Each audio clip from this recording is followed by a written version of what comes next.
when you believe, when you are strong enough to push that liar out of your head that says you can't, not true. And the next time you hear that voice, I want you to remember this story. A few years ago, I presented at the Globe and Mail in Toronto, was waiting to go up and talk, and I was reading the newspaper of the day and going through the life section, and there was a 2-page spread on this man, Mr. Kumar, from India. And fascinating story, and I had time and I read the whole story. I actually stole the paper, I'm sorry, because it was such an amazing story. I went and told the people in the Globe and Mail the story, and they printed the paper that day. And the story goes that Mr. Kumar lived in India and grew up in a family that was just well enough off that he could go to school, and he got an education. He was very bright mathematically and got a job tutoring students in math. And Mr. Kumar had a great affinity for the people on the streets of India, the homeless people. And you don't have to go far in India to find people who are homeless. And he went out and he started to interview these young guys, these young men, that they called the Barefoot Boys, and he found them to be very, very bright. And he took them in a group of 30, and he rented this old shack down an alley choked with garbage and cows wandering around with only 2 walls and wooden benches and a dirt floor and this old broken piece of a chalkboard. And he started to tutor the Barefoot Boys, homeless boys. He didn't tutor them in mathematics. He tutored them to write the entrance exam to IIT, the most prestigious engineering school in the world over MIT. A school that gets about 500,000 applicants a year. A school that accepts less than 8,000. And on the year of this article, the 8th year that he had been doing it, of the 30 boys that he tutored to write the entrance exam, they all made it. Every one of them made it. Did he find 30 Stephen Hawkings? Of the 8 years, no less than 25 made it. He has death threats against his life from some of the big prep schools that he's making look like a fool. What did he do? He did this. He made those people believe. Come on, right? Believe in everything. Believe in your career. Believe in the opportunities. Believe in your family. Believe in your potential to make a difference. And that difference that you make is absolutely enormous every day in the lives of people. So few people actually really and truly and genuinely live with passion.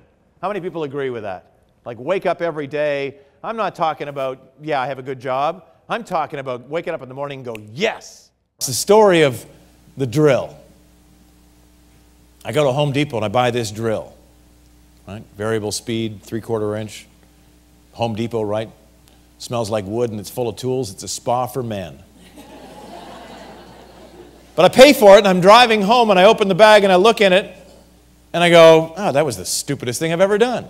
$149. Why did I do that? I've never, ever wanted a drill in my life. Never. I wanted holes, but they don't sell holes. And I had to buy the drill.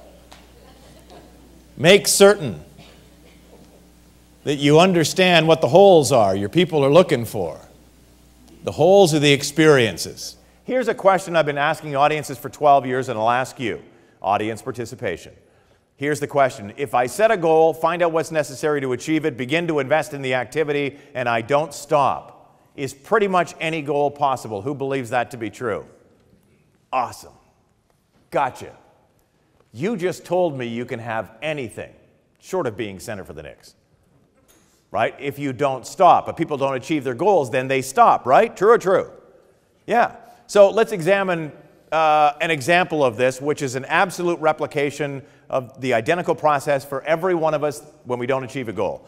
All right, my goal is to make it to the table on the far side of the stage. Okay, who thinks I can make it? Not everyone. Get my walker, right? All right, so I've set the goal. Now I have to find out what's necessary to achieve it. So I obviously have to start walking across the stage, and it's slippery, and there may be wires. And as I'm moving towards my target, a client cancels, and the economy turned down, and had a big car repair bill, and my son fell out of a tree and broke his arm, and these things are going on. And I get this far and think, I didn't know all those things were going to happen. You know what? I really believed I should have been further. Forget it. I quit. I stop. Now I'm never taking another step. Now who believes I can make it? No, I just gave up my goal. No, but I stopped and I made the decision. I'm never taking another step. Thank you for the encouragement. I appreciate it. But now I'm never taking it, so I gave up my goal. All right, here's the question. And for me, this is the most fascinating part of my business, and I hope this is for you. What stopped me? Yourself. Yes, I did. Yeah. I stopped myself, but what was it? Distraction is a what? We're not going home till you get this. The voice, the fear, it's all what? I had a what? I had a thought. What? That was it? I gave up my goal because of a thought? Yeah. That's what stopped me. It was a thought. I didn't know the economy would turn down, the client would cancel, the car would break down. All of these things. It was a thought that I should have been further. Okay, so then what is a thought? Here's the most fascinating part of this. A thought is the storage of information stored in a cluster of cells in the brain called a neural net, retrieved through a neural pathway, which is basically the representation of the recall of information based on a past experience that's no longer here.